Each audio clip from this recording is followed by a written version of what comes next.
Let's start the year 2020 with True Confessions. I can't believe I did that. And we'll also talk about how it's going to be easier this year for all of you to participate in this podcast. It's coming up, episode 29. Substitute Teachers Lounge.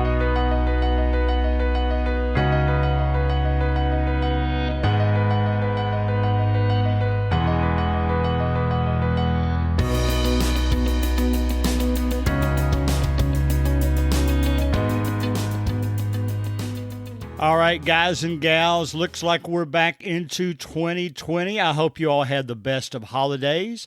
I'm guessing that some of you have already had a couple of days substitute teaching this year.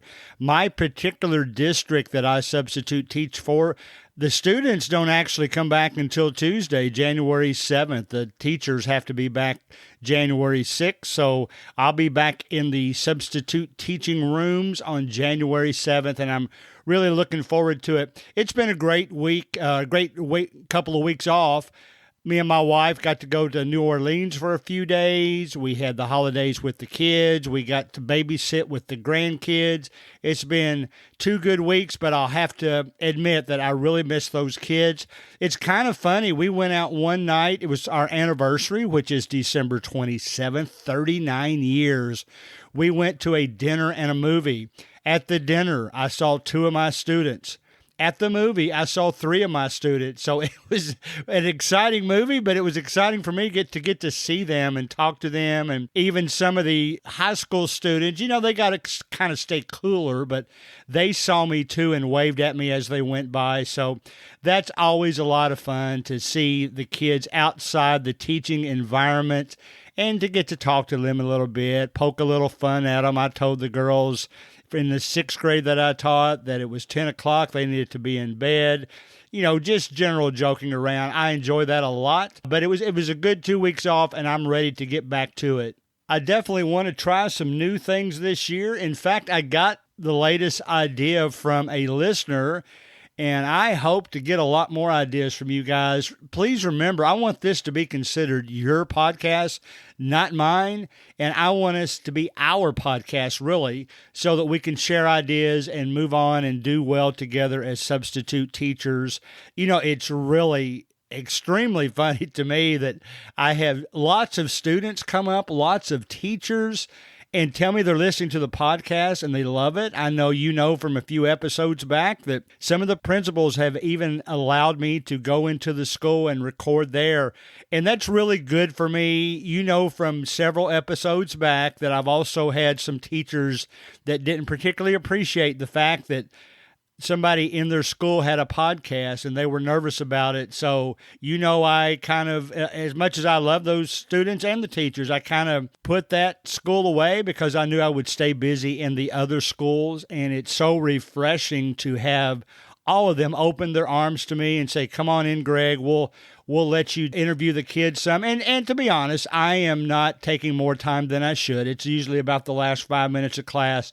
And they really enjoy it. They've listened to it. They love hearing their voice, you know, on the podcast.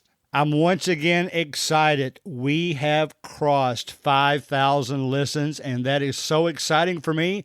Still can't believe it. I mean, we've been in this 6 months.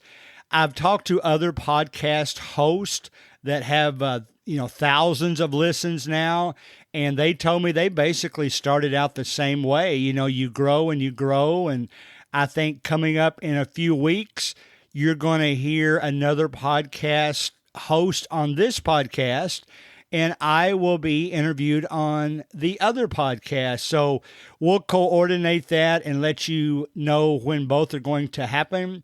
I hope that you guys will subscribe to his podcast. You know, I hope his people is subscribed to mine. So we'll grow it together. You know, this kind of podcast, word of mouth is always best. So I hope you will join the train for that and with me for that, and we'll grow this thing together. Let's remember the Facebook page that we have set up for this. We're already into the hundreds of members, but I want to grow quicker than that, and I want you all to feel comfortable sharing your ideas there. That's a little bit less formal than trying to send me an email. That Facebook page is Substitute Teachers Lounge. If you do prefer the email route, that is gregcollinssubstitute@gmail.com. If you're a Twitter person, I am at SubTeachLounge. That's where you can find the Twitter account. As the year progresses, I'll try to come up with some more communication things that we can put together. But let me talk about first something that we have started. We're going to start with this particular podcast because it was an idea given to me by a listener, Miss Martin, and you're going to hear from her here in just a few seconds. And then I will tell you the idea she gave me and how we're going to approach this to make it super easy for you guys. So here's a story, a short story from Miss Martin. I'm going to try this again, Greg. You had your recent podcast of substitute teaching advice, and you had interviewed students, and it reminded me of my favorite substitute teaching story. And it happened a long time ago, about 35 years ago, when our daughter Michelle was in 4th or 5th grade at a Catholic school. They happened to have a sub on a day that they were also scheduled to go to church for confessions. And when they returned, one of Michelle's friends confided in her that she had confessed to throwing a spitball at the sub earlier in the day. And then she said, and Father Terry asked me where I hit her, and I had to tell him, right in the butt. The story still brings, it makes me laugh still to this day. All right, Miss Martin, thanks for sharing that story with me. You know, it's funny. I've had students throw airplanes at me. Sometimes, you know, if we're in a really serious situation as far as what we're trying to learn, I'll be a little bit more serious in reacting. If it's been more of a fun day or maybe an arts and crafts day, like one math class last year, we were making three-dimensional objects to start talking about volume. We were making them out of cardboard. And, you know, if I get hit with an airplane, then I might just laugh and stick it behind my ear and leave it there the rest of the class just to kind of do something humorous. But I'm glad, Miss Martin, you shared that story with us. You made me think of the way I might want to change the podcast a little bit for 2020. First of all, let me say to all of you that are interested in a full podcast episode interview, like we've had a few in the past, I would still love to do that. I want to get that started. Please email me, post it on the Facebook page, however you want to do it, and we'll do that. But after Miss Martin sent me that soundbite, I got to thinking, you know, that may be a way to open things up a little bit and get more of you to participate. So this is what I want to do. I want to get enough sound bites from you guys. I want to make it an easy process. I want to get enough that I can start using one every episode. It can only be a few seconds long. It can be a couple of minutes long. It can be 5 to 10 minutes long. But I'm hoping that since this takes the pressure off of you guys of having to do an entire episode interview, that this might go over better. Maybe I'll make it convenient for you to send them to me. You don't even have to wait for me to ask them. You can just send me a soundbite anytime you want. And here's how I would recommend doing it. I would think that I'm using an iPhone, so I think that it would be just as easy on any kind of Android device or any type of phone you have. But on iPhone, there is an app that comes with your iOS system that you've installed that's called Voice Memos. And it's just really a way that you can open that, hit the record button, and start talking into it and make a little audio file. That's what I want to encourage you to do first. Here's the way it will work. The process is open up that file. It's a very simple, I should have said app. It's a very simple app to use. You'll open it up and it'll say voice memos at the top, and it will list any of the voice memos that you've done in the past with the date. And then there will also be a big red button, just like any other recording device, down at the bottom. Anytime you want to send any soundbite to me, here's how you can do it. Just hit that red record button. Talk to your heart's delight, and then hit the red button again when you're ready to stop. Now, you don't have to worry about being perfect. you could even make comments in that audio file. Oops, Greg, I didn't mean to say that. Can you cut that part out? But don't stop your recording. I'll go back and cut that out later when I receive it. So you just record any kind of soundbite about substitute teaching, any fun student stories you have, any fun teaching stories you have, any fun story at all that you have that applies to education. Record that, and then you'll get, it'll show up something to the effect of new recording number 8 or number 9 or whatever number your phone ends up being on. Then all you have to do is choose that recording. You will see it will open up and actually allow you to play it if you want to listen to it. But also you will see 3 dots at the lower left-hand corner of that particular recording. If you hit the 3 dots, one of the options that pop up is share. You click that, and one of the options under that is mail. So you click the mail app, it'll pull up your email. That recording will already be loaded into the email. And in the to section of your email, just type Greg Collins substitute at gmail.com. Send it, and I've got it. I can use it on a future episode. So it's that simple. I really want to encourage you to do that. I've thought now, after going through 6 months of this, that one of the reasons it's hard to do interviews is that you have to schedule an appointment. Then I have to, there's things that come up all the time on both ends. Sometimes I've had to reschedule. Sometimes the others have had to reschedule. Or sometimes you just get involved in other things and you forget about it and don't have the time. So I'm hoping that's something new we can do this year. Please, after you listen to this episode, I would encourage all of you, sit down, try that Voice Memos app on your phone, send it to me, give me your best story, and I would love to be inundated with hundreds of these when this episode is over. You guys are what makes the podcast successful. I don't want it, as I've said before, I don't want it to be me yakking all the time. You've got so many stories out there that were comical to you, uplifting to you, that just you still remember to this day. Miss Martin remembered that from over 30 years ago, and you'll be shocked to find out it is entertaining for us as well. And if nothing else, it will remind us of a story that we can share on the podcast too. So please, all of you, make it your goal this week. Before the week is out, I'm going to get on that voice memo app and send Greg a voice memo he can use on the next podcast, and we'll have a great time with that. It can be as long as you want it to be. It can be as short as you want it to be. I'm actually shocked at how clear the sound is on that voice memo app. I bought microphones to start this off, and I think the one I have sounds pretty good, but it's shocking to me how just loading something simple like that sounds pretty good. A podcast doesn't have to be perfect. I kind of like it to be, kind of off the road, like a roving reporter sometimes. So think about that, and hopefully I'll get a lot of sound clips from you guys in the coming weeks, and we'll use those. All right, for our main topic today, the title of the episode is called True Confessions. I'm thinking about things I wished I didn't do, things, that make me say, why did I do that? You've got a couple of those while you were substitute teaching. Now, of course, we're not talking about anything terrible, but it's probably things that we learn from.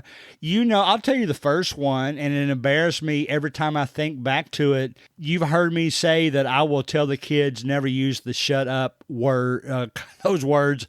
I just feel like that is so harsh. I'll try to use be quiet. I remember a couple of times, though, that I have told, it's usually the whole class, but I did have to tell one student because she just wasn't listening to shut up as we were getting ready to leave for the day. And I used those words, and everybody got quiet. And she looked at me, and I looked back at her, and it was kind of funny. I didn't see her again for 4 or 5 days. When I went back, I was worried about, what her reaction is going to be, because I want every student to feel like they can just walk up to me and start a conversation.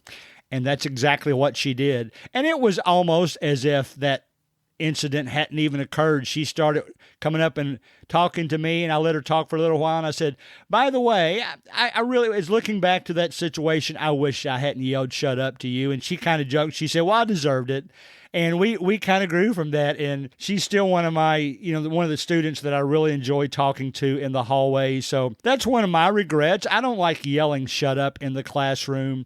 I like to come up with maybe different ways to be quiet. And there are ways that we have to do that. I mentioned one of them last week is just walking around more and standing next to the ones that are causing a problem. If you're in a long-term situation, my long-term sub, or the teacher I'm long-term subbing for right now for another couple of weeks, she's actually told me that if I want to move some students around, feel free. I thought about doing that in a couple class. We'll see how that goes. But that's the first thing that I wished I hadn't done. The second thing, I've actually asked students sometimes, the ones that are the most responsive in class, and sometimes I would just happen to be passing them in the hallway, and one conversation would lead to another, and I would just ask them, you think sometimes I'm too nice? Should I be more harsh with some students? And most of them understood why I was asking the question, but usually every time I asked them, they said no. That's what the students really enjoy, is that teachers that can be nice with them, but yet direct them in such a way that they've learned. I asked some of the math students from last year, since we have K-Prep testing, and it happened. I never did see the results until after I was a long-term sub, and most of them did well. So they said I must have done a good job, and I did it while I was being nice. So that was kind of neat to hear that. I'll tell you one situation, and the conclusion I'm coming to is you can never be too nice.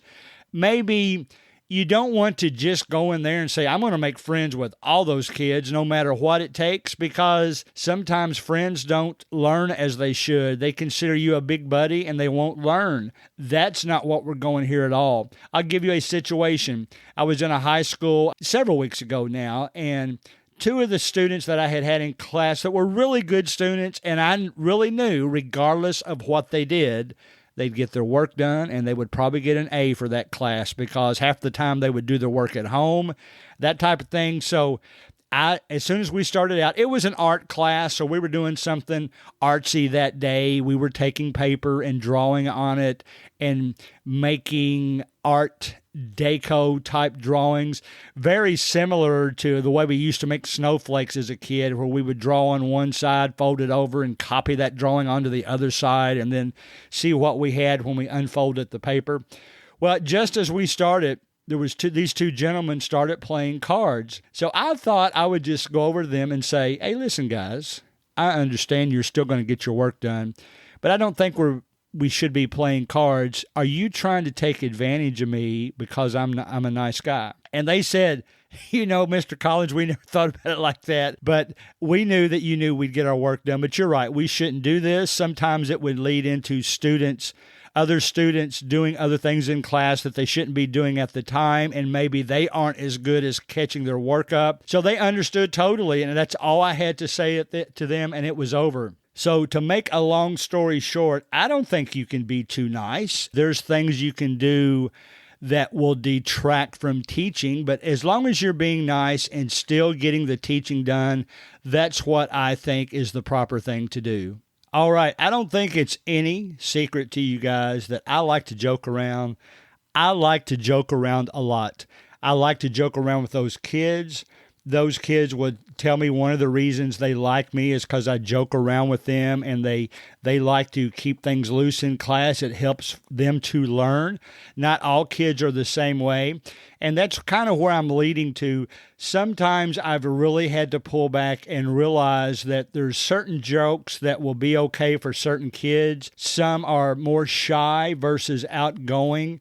And some kind of, I might have them in middle school and then see them later in high school, and they're kind of developing their high school swagger. So they still talk to me, they still laugh with me, but things are just a little bit different in that regard. But let's start from the beginning. I'm at the point now that almost every group of students that I ever teach, I've taught before. So I'm already a familiar face with them. Usually they smile when I walk up to them because they know I'm probably going to make some kind of joke with them or cut up with them or something to that effect. And you still have to make sure that you don't joke around with some kids that are not ready ready for that. I have a sarcastic sense of humor sometimes.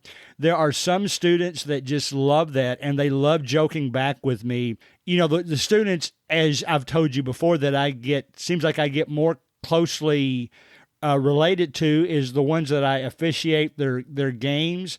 They will joke with me a lot more, but just because they see me so much more.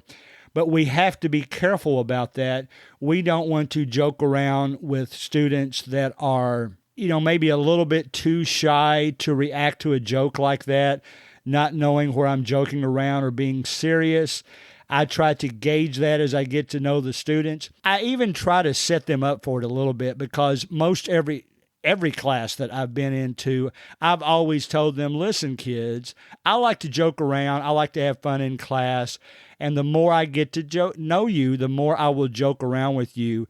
And I can tell even some of the shyest kids now will joke with me that I never expected to ever hear that from a joke that's funny from them, because they were just so shy. But there's certain jokes that will go over with some kids great, and some adults too, for that matter. There's some that you just kind of have to hold off on for a little while until it just takes longer to get to know them. So that's one of the things that I try to be careful of, not joking around when that student is a little bit too shy, or, different jokes for different types of personalities, different jokes in middle school versus high school. My family makes fun of me because they probably heard every funny thing I've said 100 times. But, all these students are new audiences. So I try to keep up on the way they talk, the music they listen to, the movies they watch, just so I can have a feel on how to joke around with them maybe that next week. So that's something I work on. At the same time, I have to be careful because I don't want to make them feel embarrassed in any way. Usually I'll try a joke out on them individually before I'll do something in front of the class. I'll give you one example of what I'm talking about that happened years ago that I heard a teacher do. It was in one of my classes. I can't remember how old I was, but I know it really made me feel funny at the time, because there was a girl in class whose nose was a little bit big, and she joked around about it all the time. She appeared like she felt comfortable about it. I've got a large nose as well, so I don't feel guilty about sharing this story with you. But I remember she had joked around about it so much, and we had a sub one day, and the sub heard her joking about her nose. And then later, the sub joked about her nose. It made me feel a little bit funny. It made the other students feel funny too, that even though that student joked about it all the time, it was different when a total stranger came in and tried to participate about joking about it too. So that's another thing we can be careful of. I can tell you right now, that's something I would never do ever, even though a student was very comfortable about maybe something that's a little bit different about their appearance. You never hear me talk about it. So I would encourage all of us to never do something like that. And I just think that's the way to go, because we don't want that student feeling even worse about something like that just because of something we said. So that's something we can work on. A few little silly things that I've learned not to do. A lot of times in the past when I was first substitute teaching and it was more of a fun day, occasionally they'll schedule a fun day or a rally day where they'll go and have a show in the auditorium and then come back and have projects and then some fun classes like movies in the classroom. I have learned not to take movie suggestion from kids, because if you get a suggestion from a kid, I can guarantee you there's other kids in that class that will absolutely hate that movie. What I do is I try to come up with movies that are either relatively popular or something they haven't heard of at all that I've heard other kids, like maybe my own, say they enjoy, and then I'll pick out the movie. Another thing that is kind of silly, but it's worth mentioning too, I told you that I reward students with chocolate. I have to get myself out of the habit of just handing it out to everyone if that's what I'm going to do, because then you'll have kids coming up to you all the time asking for chocolate.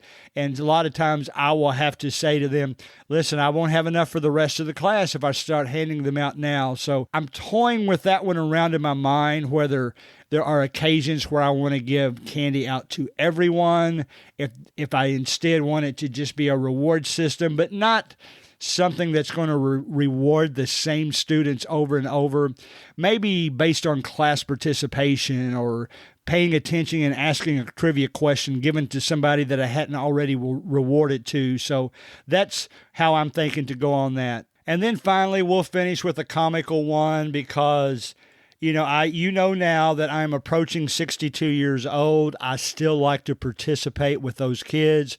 When we have a field day, I will be out there playing kickball with them.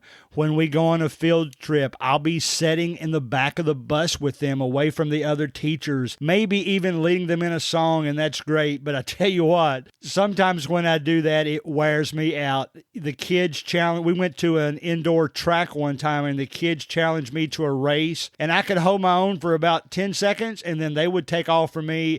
And boy, I can guarantee you that I felt a lot worse than they did when it was over. Now, I'll be honest with you, that's a true confession, but that's not something I'm going to stop because I just enjoy doing that with them. We also had a field day outside where they had a lot of those inflatable games, and they challenged me to the bungee game where you strap it around your stomach, and then you walk up an area and see how far you can pull the bungee cord. And I actually surprised myself how well I did against the other students. But man, I paid for that night too. So that's something that I can't believe I tried, but it worked out all right. I hope that, this was more of a comical but uplifting episode. I knew you weren't expecting me to truly confess to anything that was really bad. It's just, let's all remember that the things we do, that we're doing it for the kids.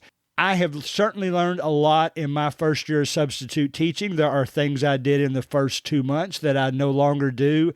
I'm going to guess you're the same way. Let's make 2020 a year where this is the year that we really start participating with those students, really start to learn their names as much as we can, especially if we go back for a second and third time.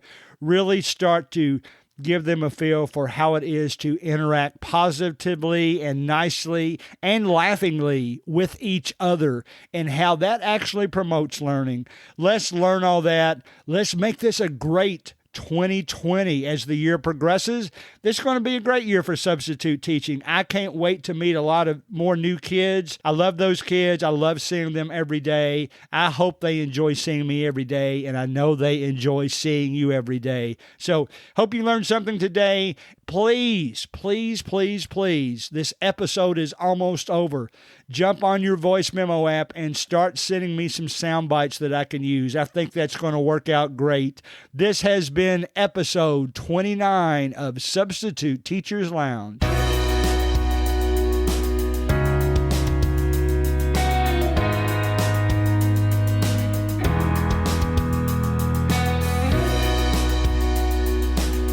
Music provided by Ben Sound.